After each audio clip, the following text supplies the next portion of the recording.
Hello everybody, Mark Antimate here. Today's video is my final review over the ASICS SUPERBLAST 2.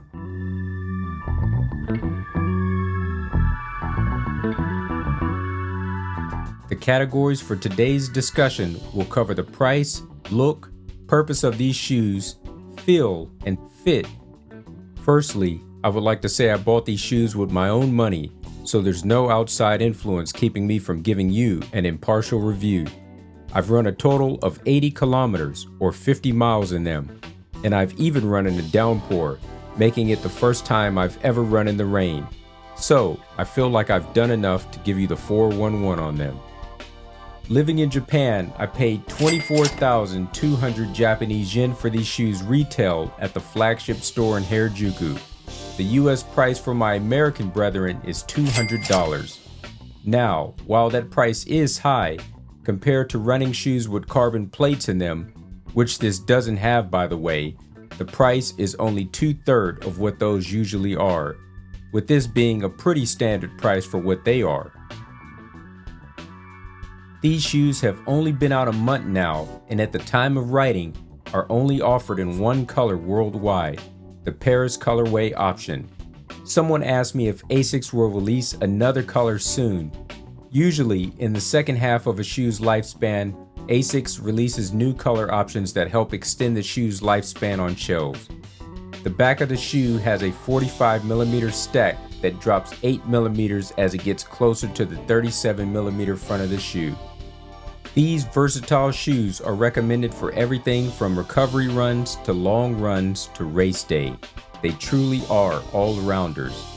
The weight of these is about 250 grams, depending on your size.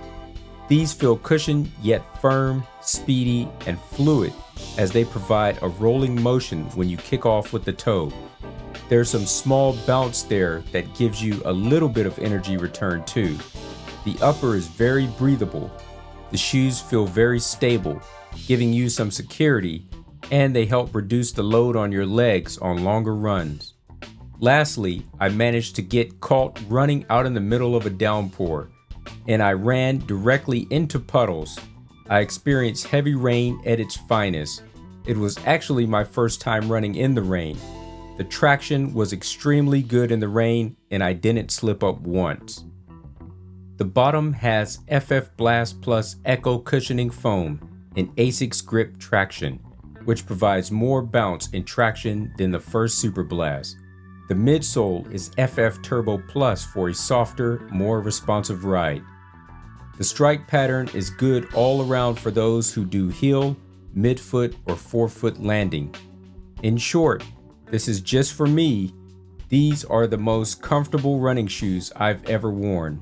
I have no experience wearing a carbon-plated shoe, so I can't speak to how they feel compared to those. I've learned my lesson with ASICS the hard way, that these shoes run half a size smaller. Not realizing they were too small, I ran in an undersized Nova Blast 4 that gave me runner's toe, which I'm still recovering from today, 2 months later. So I usually wear US 9.5, Japan 27.5 centimeters 2E width shoes. With these, I upsized to a US 10, Japan 28 centimeters, and they're a perfect fit. I highly recommend going one size up for you, especially if you don't have narrow feet. As I mentioned earlier somewhere in this review, these are the best running shoes I ever bought in my life.